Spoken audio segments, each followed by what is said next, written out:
Ang Palasyo ng Pagbabago. Noong unang panahon, sa isang malayo at napakagandang kaharian, may nabuhay na isang masayahing hari at ang reyna.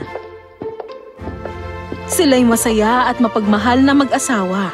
Ngunit ang nagpasaya sa kanila sa buong mundo ay ang kanilang munting prinsipe, si Jasper.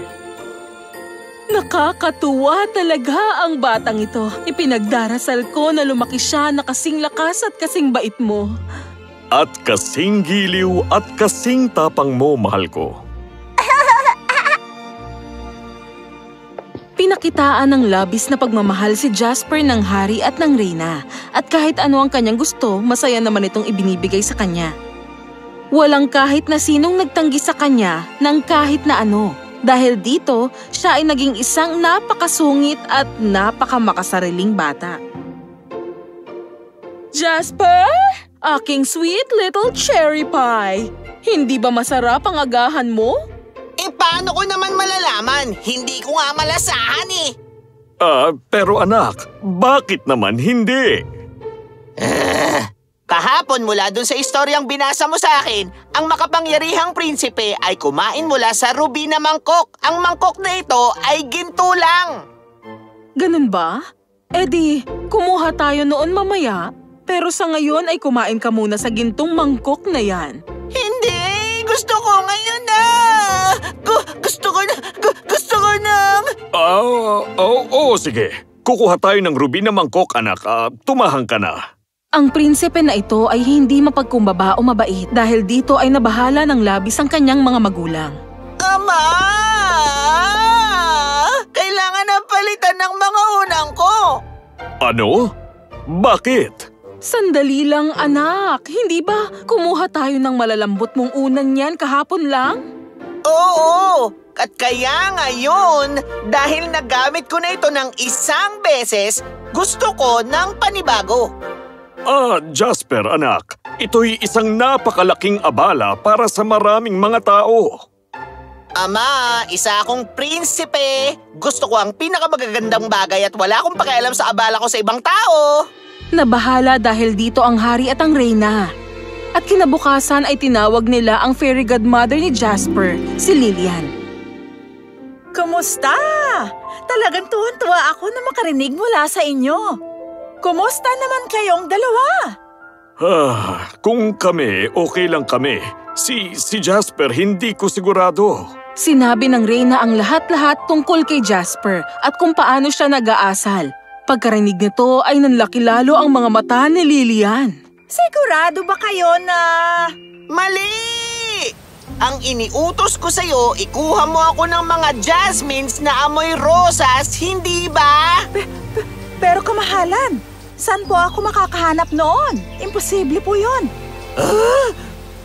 Posible kaya na nakalimutan mo na ako'y isang prinsipe?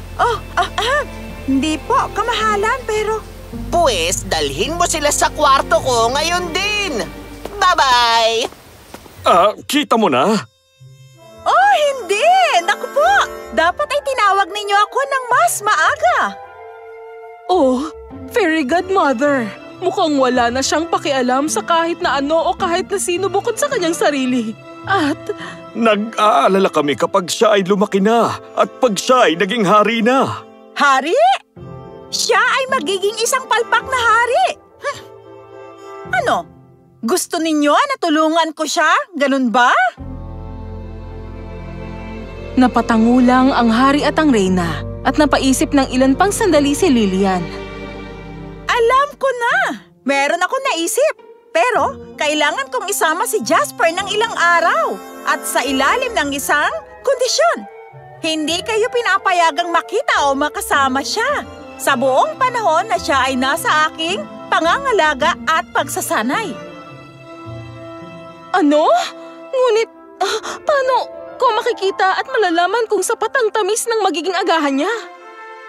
Ngunit dapat niyang matutunan kung paano isipin ang ibang bagay bukod sa mga malalambot na unan.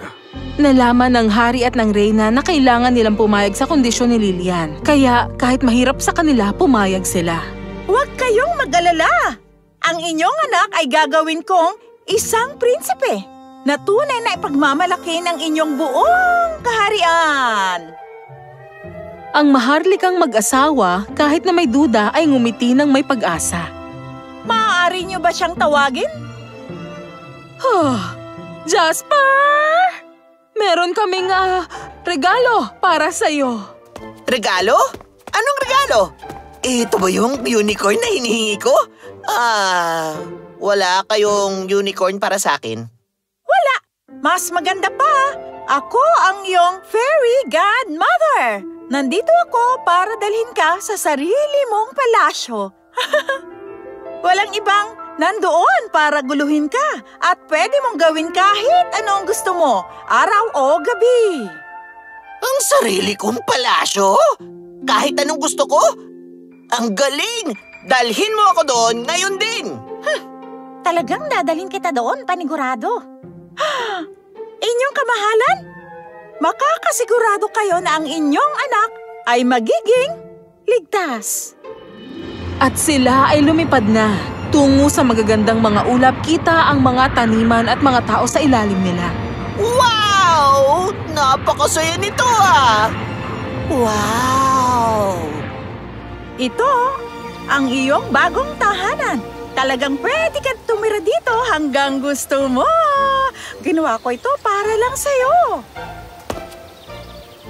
Si Jasper ay nagmadaling pumasok agad sa loob nang hindi man lang nagpapasalamat sa kanyang fairy godmother para sa palasyo. Siguradong tuturuan ka ng palasyo para baguhin ang ugali mo. Napakaganda ng lahat ng nandito! Maganda talaga. Makintab ang mga sahig nito katulad ng ginto na parabang kapag tinapat mo ito sa araw. At ang kisame nito ay gawa sa mga perlas at tila bang nagsasayaw na parang kaleidoscope na may halong mga pula, asul, dilaw at berde. Ang palasyong ito ay masasabing isang tunay na nakabibighani.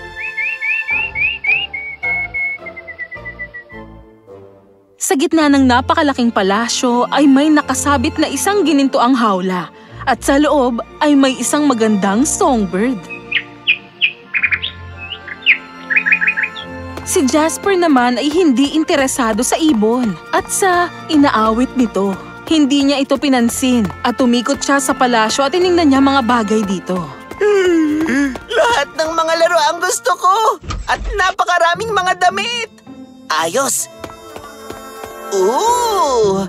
Ngayon ay akin na ang lahat ng mga halimuyak na gusto ko nang hindi ko na kailangan pumunta pa sa hardin para sa mga rosas o mga lilies.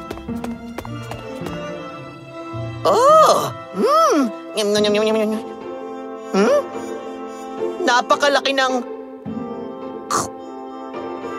mga bintanang ito Ang mga bintana ay napakalaki mula kisame hanggang sahig at magaganda ang tanawin sa labas.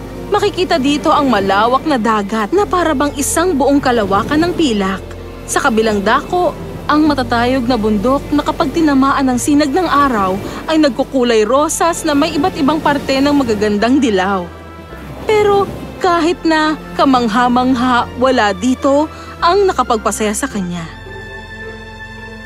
Ngayon, si Jasper ay nagpatuloy na tumira sa palasyo ng ilang araw. Naglalaro ng mga laruan, kumakain ng di nauubos na pagkain at natutulog sa pinakamalalambot na unang maiisip niya.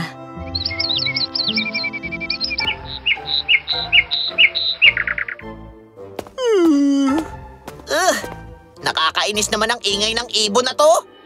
Pagkasabi nito, unti-unting nagsimulang magsara ang mga bintana.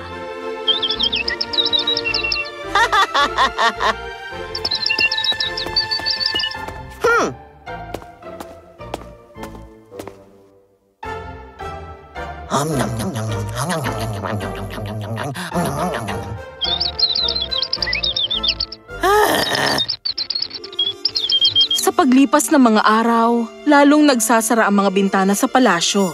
Nagdilim ang loob ng palasyo. Ngunit hindi ito napapansin ni Jasper kahit nawawala na ang ilaw galing sa araw. Hanggang isang araw, nagising siya at wala siyang makita sa dilim.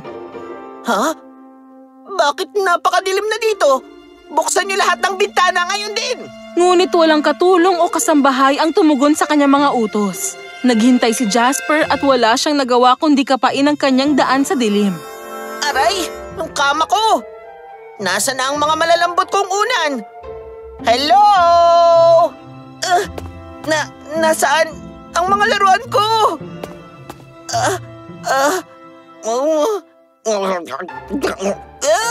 Bulok na to ah! Mabuti pang lumabas na ako! Ngunit nang subukan niyang buksan ang pinto, hindi mabuksan ito. Magbukas ka! Nakulong na ba ako dito? Pagkatapos ay sinisi ni Jasper ang kanyang mga magulang, si Lillian at lahat ng taong maisip niya. Pero ni minsan ay hindi niya sinisi ang kanyang sarili. Ilang oras siyang nakaupo sa sahig, miserable at malungkot.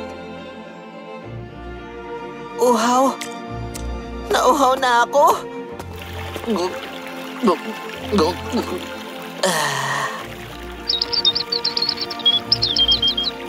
Ano? Nandito ka pa rin. Siguro ay gusto mo rin ng tubig, ano? Uminom ka ng mabuti.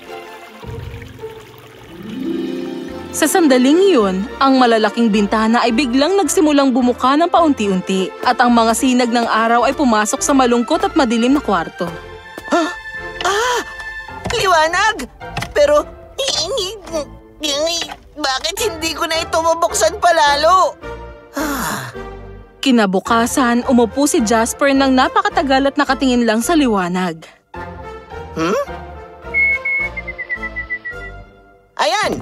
Siguro gusto mo rin makakita ng konting liwanag, no? Makikita mo rin ang isang parte ng hardin. Oh, sandali. Hayaan mong linisin ko yan para sa'yo. Munting ibon. Nakikita ko ang matatayog na bundok at ang makintab na dagat. Napakaganda nilang tignan sa wakas. Tignan mo ito, dali! Sigurado akong gusto mo silang makasama, no? Malaya? Alam mo, matutulungan kita dyan. Kahit konti. Ayan, sige na! At masaya itong lumipad. Masayang kinakampay ang pakpak nito sa paligid sa malaking espasyo ng palasyo.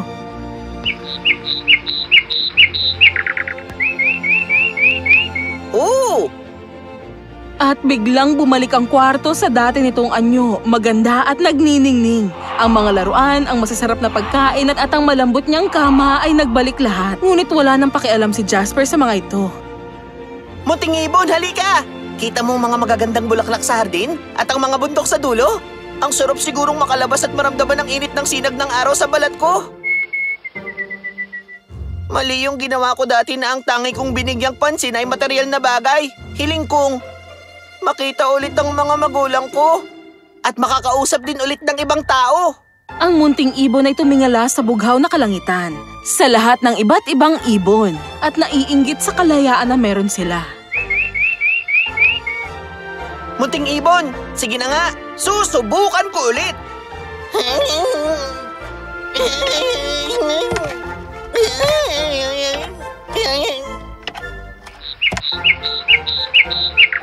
Kahit na nakakulong ako, gusto ko kahit ikaw ay makalaya. Tinulak niya ang malaking bintana ng buong lakas at ilang subok pa ay gumalaw na ito. Ayan, maliit lang ang puwang, pero sapat na to para makalaya ka.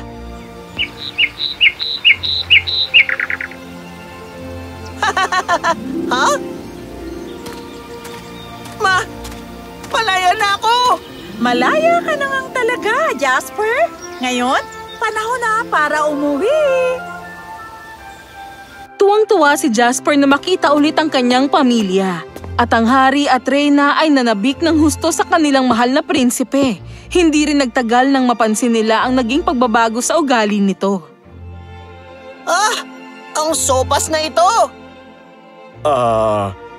Napakasarap nito! Salamat po sa paggawa nito! Walang anuman, mahal na prinsipe. Nagkaroon na rin siya ng interes sa mga tao sa kaharian nila. At kahit gulat na gulat ang mga ito sa kanya, ay nagsimula na ring mahalin siya dahil sa mapagbigay at di makasariling ugali na ipinakita niya sa kanila. Lillian, Napakagaling ng ginawa mo. Napakabait at naging mapagbigay na si Jasper sa lahat. Ngunit paano mo ito nagawa? Oh, tinulungan ako ng isang munting ibon. At kaya ang prinsipeng ito na dating pasigaw na humihingi ng malalambot na unan at mga mangkok na ruby ay nagbago na sa isang mabait at mapagkumbabang bata. Natutunan niyang mabuti na may higit pang mga bagay sa buhay bukod sa mga luho at kahilingan. At iyon ay ang mahalin at alagaan ng iba. Ang pag-unawa sa paghihirap ng ibang tao ay isang napaka-importanteng hakbang sa pagiging isang tao na mabait at matalino. Dahil pag natutunan mo na ito, doon mo lang malalaman kung saan nanggagaling ang tunay na kaligayahan sa buhay.